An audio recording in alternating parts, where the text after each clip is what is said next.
Welcome to a bonus episode of Round Trip Death and part 2 of our conversation with Dr. Lotte. A few weeks ago on this podcast, I asked for some input about the future of the show, and I received a bunch of it. And part of what we were curious about is how much you want to know about things that are related to near-death experiences, in addition to the NDEs themselves.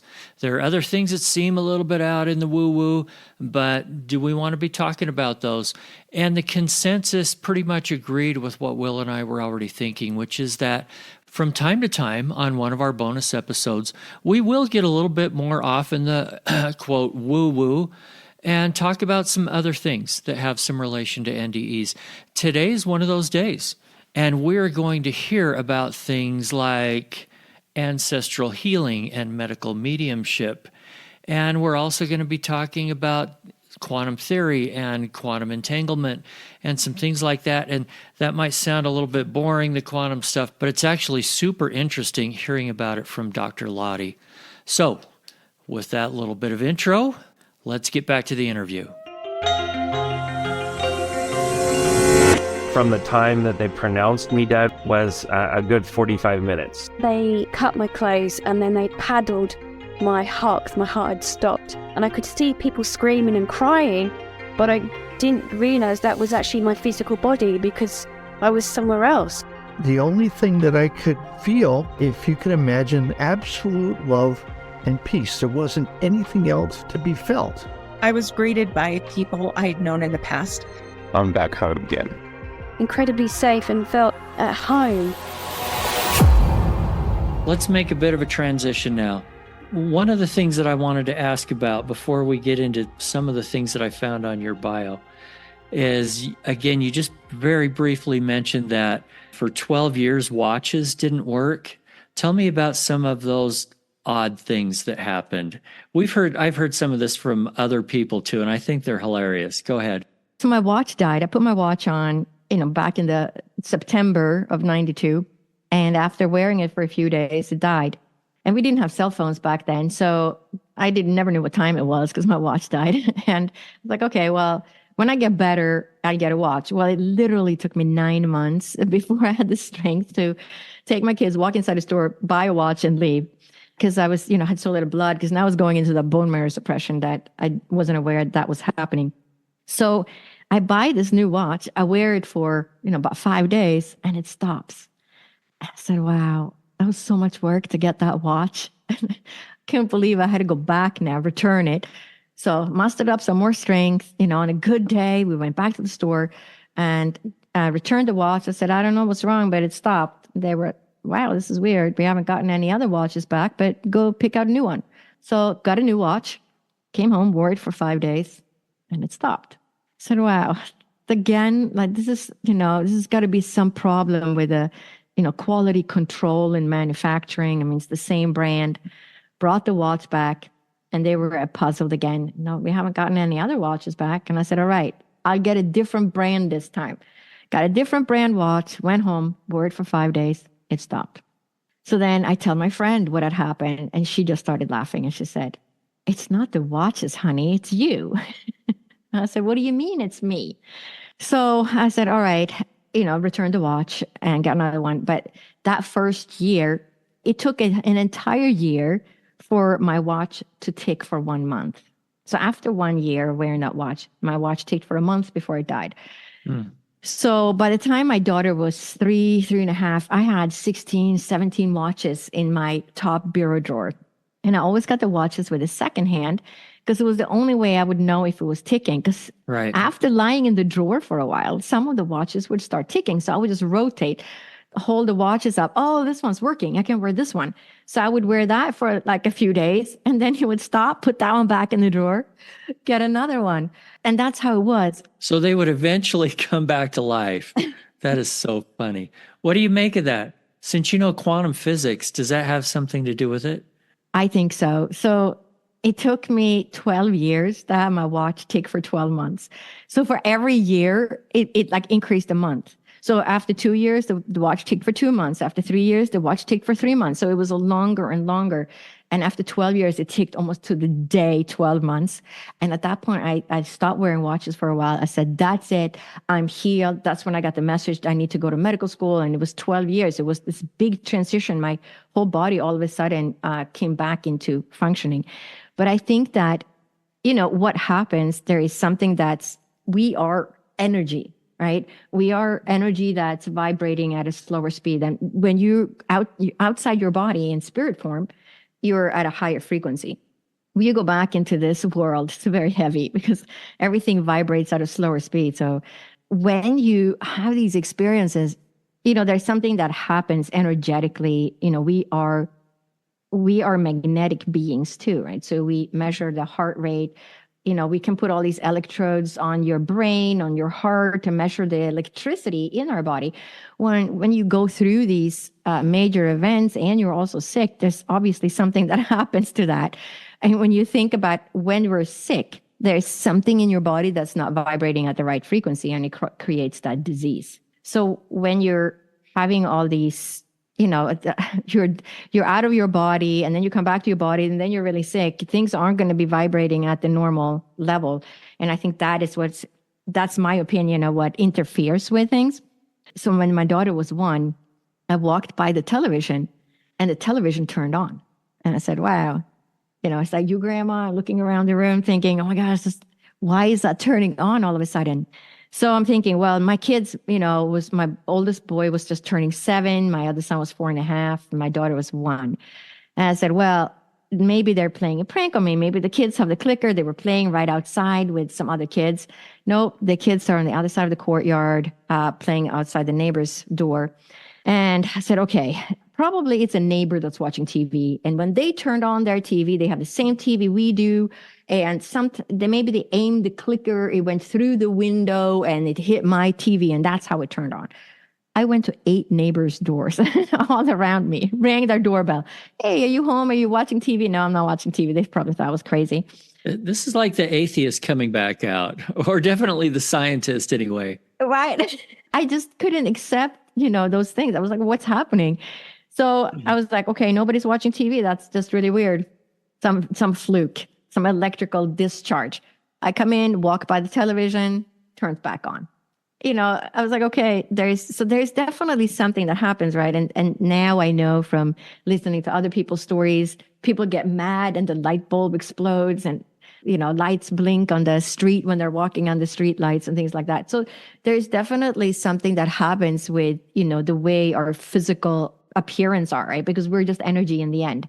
And the way that frequency is interfering with the electrical grid or other things. A couple of funny ones that I've heard recently from people that I've interviewed. One woman was in a cell phone store buying a new smartphone and just holding it in her hand for a couple of minutes and it would die. And then they'd give her another one and it would die. And they'd give her another one and it would die. But maybe funnier than that is a woman whose husband was really into video games. And if she got anywhere near, like within 10 feet of that TV or video game console, it would turn off and the power would shut down. You were the opposite. The power would go on. Right. But I had the same problem too. So that first year, my son was 6 and my other boy was, 3.5, 4. And I said, all right, it's time. You guys can watch a video now for a little bit. And because, I needed to rest and take care of the baby. I could not turn on the VCR. It was back when we had the big tapes, the big clunky ones. And I could not turn it on. So I would stand in the doorway and I would instruct my son, no, not that button. That one that's up on the corner left, the one that has an arrow, push that one, and teach him like from a distance how to turn on the VCR. Because if I went over there, it wouldn't work. I could go over there, try and start it. Nope, not going to happen. And so he learned with me standing almost in the next room, guiding him. That's so funny. It definitely, there is something that happens. The vacuum cleaner turned on once. My son was 5 and I was helping him with a zipper on his jacket. And the vacuum is on the other side of the room and it turns on by itself. And my 5-year-old just says, Mom, the vacuum just turned on by itself. And it was a brand new vacuum cleaner. We still have that vacuum cleaner. I mean, it's literally 30 years old. I hope it was plugged in. It was plugged in. but it started by itself. I mean, it was just these weird things that happened. And especially in the beginning, it was, worse that first and second year. And then it was, just the watches. But, all those things you hear about, the phone calls dropping and VCRs not turning on or off. Like, it's just that electrical interference. And there has to be some relationship between that and spiritual gifts that people often come back with. And I don't have a scientific study to prove that, what the relationship is or anything else, but it's pretty obvious, I think, for my non-scientific brain. Okay, let me go on and ask you something else. So you've studied really your nature path training. You were studying Western and Eastern medicine both, and you have this spirituality experience. So is that integrated with your medicine as well, or do you stick with the textbook Eastern Western medicine? Right. So I work online with people now from all over the world as a medical medium or medical intuitive. To me, it's almost the same because I always work with the spirit world now. The spirit world is always there. And so, people often fall through the cracks of they're either misdiagnosed. There's a lot of things we don't know, right? When you go to medical school, you think you're going to know everything when you come out. When you graduate, you realize how much medicine is an art, not a science, because there's so many things that we don't know. And there's many times people get sick and the hospital or the doctor will run the tests. They all come back normal. They're experiencing things that we can't test them easily. We don't have any tests for it. And for some reason, those are typically the people that show up on my screen. So I always work with the spirit world. And sometimes people get on my screen and say, I got all these allergies and I have, this irritable bowel syndrome. And I said, no, the spirit world tells me you have endometriosis. So tell me about your periods. And they're like, oh yeah, they're terrible. Blah, blah, blah, blah, blah. I'm like, okay, there it is. So it doesn't matter what the person says on the screen because the spirit world is still going to tell me something. Sometimes I will get a medical diagnosis. I'll just hear a medical diagnosis and say, hey, did anybody ever tell you that you might have this? And they say, I don't even know what that is. And then I'll say, okay, well, the symptoms that go along with this disease are these things because I have the medical training. And then they say, yeah, I have all those symptoms. And I say, yeah, the reason they're not catching it is because it's often misdiagnosed and you fall through the cracks because it's not something you can easily see on a test or. So this is known as medical mediumship, right? Right. Medical medium or medical intuitive. So how about the medical establishment? You have some kind of state medical board there in Arizona. Yeah. Do they hear about this? Do they give you a hard time because of it? Yeah, I can't work like that under my license, right? So you have to, if you work as a physician, you work under your license. You have to do everything that is according to your license, run the tests. You have to chart everything and what you found, what those findings were. But I work spiritually with people through my website as a medical medium where they know I'm not working as a doctor per se, because now I'm tuning in spiritually to what the spirit world is guiding me to, but I'm also using my medical knowledge to back up what the spirit world is telling me. So it's become this integrative. And now I understand what the spirit world, said from the beginning. You need this degree, but you're working spiritually with people and you're to bring messages and healing to the people. And so that is about bringing messages. I would say is a lot of that is evidential mediumship reading where you're connecting with your loved ones in the spirit world. But also I work with people's spirit guides. Sometimes people come to a fork in their life and they're thinking, I don't even know why I'm here. Like, what am I supposed to be doing? What is my incarnation? And so I have a session called Spirit Messages from Your Spirit Guides. And I tune into that person's spirit guide and I see a lot of my information. So I get a lot of images and that's how I read the spirit world. And I see the spirit guide and I quickly draw it. It takes like 5 or 6 minutes. I just make like a sketch of that spirit guide, which then I send to the client afterwards. So it's kind of fun for them to see what I see on my end. But when I see their spirit guide, I also know something about them. I know who they are. I know what they're here to do in a different way, because you kind of are a mirror of your spirit guide. It's almost like the spirit guide is part of you. They're so close to you that you can't almost not see it.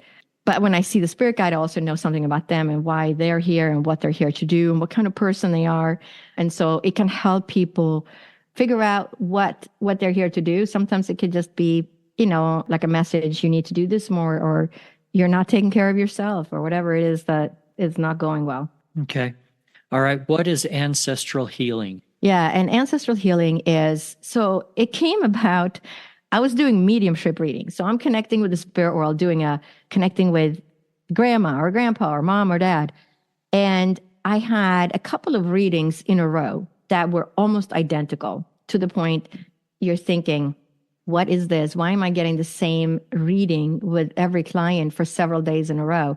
And the message was always, your grandmother is here. Now, your grandmother had a very hard life, and she was physically abused by your grandfather. Do you understand this? Yes. I said, then I see 3 kids. One of them is your mom, and she married your dad, but he was also physically abusive. Your dad physically abused your mom, but he also physically abused you. Is that correct? Yes. And I had like 4 readings in a row like that. And I was like, what is this? Why do I keep seeing, why is the same message coming? And I had already read the book by Mark Valin, It Didn't Start With You. And I had tried to attend his seminar a couple of times, but I was in a residency. And whenever that seminar was held, I was alone in the clinic covering for everybody else, all the other doctors. So I could never go. Well, now it's the pandemic, and he's offering this class online. And so for a couple of months, me, other physicians and counselors around the world are studying ancestral healing with Mark Valin.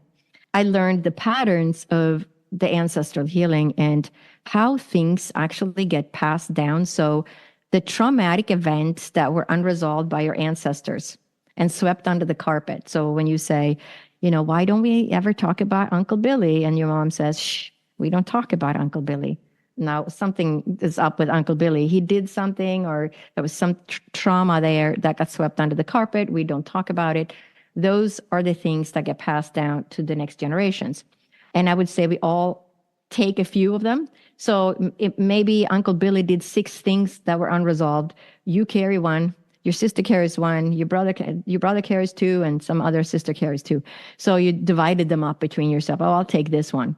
And so those patterns of behaviors, fears, traumas, disease, not marrying the right person, OCD, anxiety, it gets passed down to the next person in that family, in that soul family. When you say passed down, is this actually genetic? So it's passed down genetically, because we know now from research that trauma is passed down on the genes. They've done studies on the Holocaust survivors.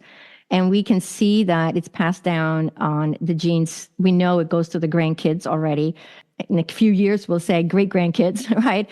But those genes are transferred down because we make an epigenetic change in what's going to express and how it's going to express.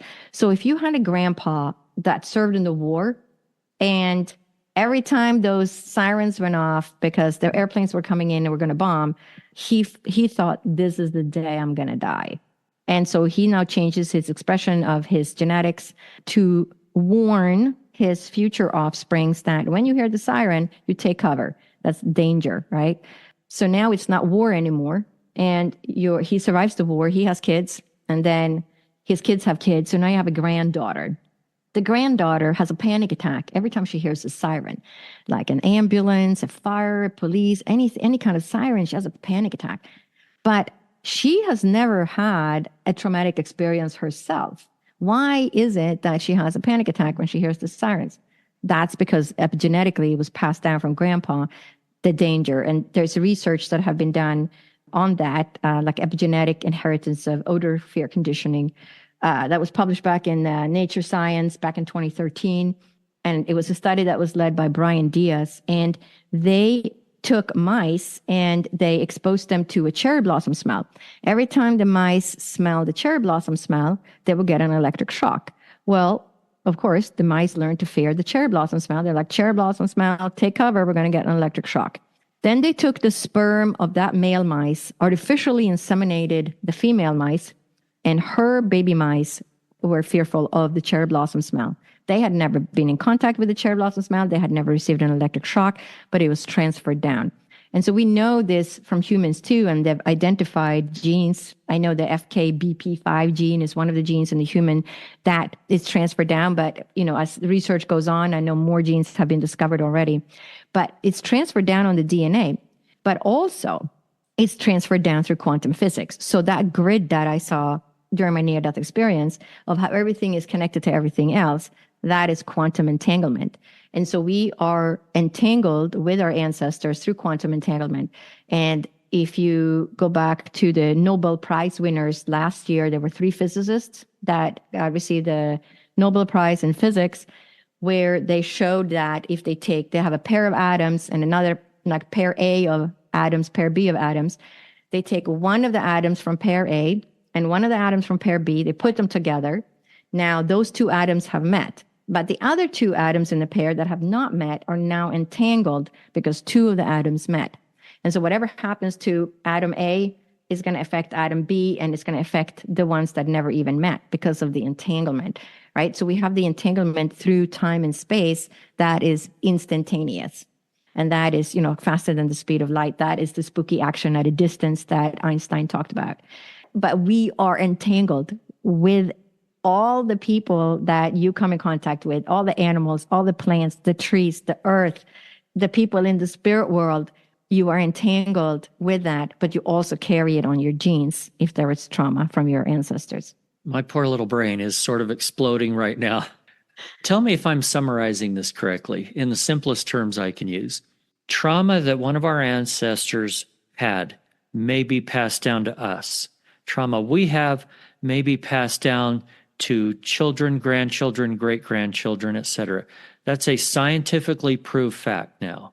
Yes. Right? Yep. Okay. So then the question is, how do we heal that? Besides calling you, what else can we do to heal those things? Because we don't even know that they're there. Yeah, you work through your issues, right? You have to dig. What is it that, what are your fears? Where is that coming from? So, I teach a lot of classes too on ancestral healing, and you can also work with me individually. But when people get sick, when people have fears, when people have struggles, where's that coming from?